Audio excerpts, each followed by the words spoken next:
Judah. Thank you very much for that wonderful repertoire. You just reminded me of my earlier days when I was younger. Man, I could hold a note. Ask my wife. Right, baby? You could, yeah. Yeah, never disagree with your spouse in public. Rule number 1. It truly is an incredible morning for us as we connect, learn, grow together as couples, as community. A very wise man once told me, Tabs, life is not school, you get to cheat.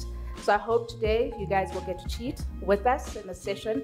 We're looking forward to reading every open notebook that is here with us today. A dish is as good as the ingredients that you use. So even if you have the potential to make something great, if you use cheap ingredients, you are going to get a cheap product. Let's put this here. Thank you so much, everyone, for having us.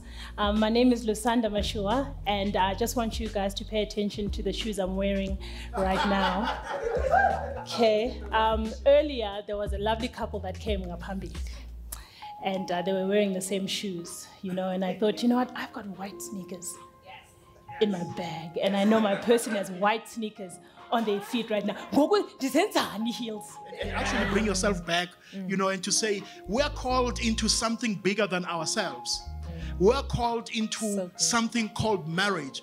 And for many of us, we don't have a frame of reference.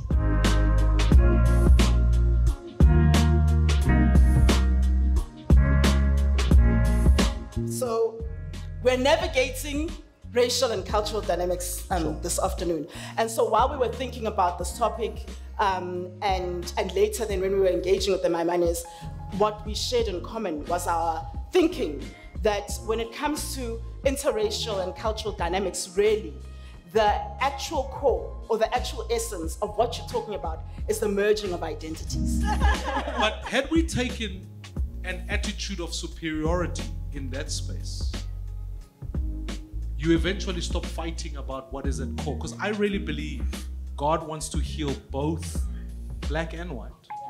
God wants to heal both our own attitudes, whatever those attitudes might look like.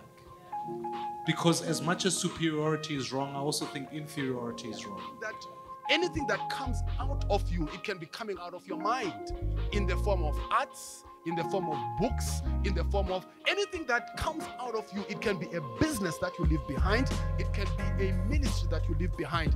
Anything that you produce, you leave behind in order for it to have an impact long after you've gone.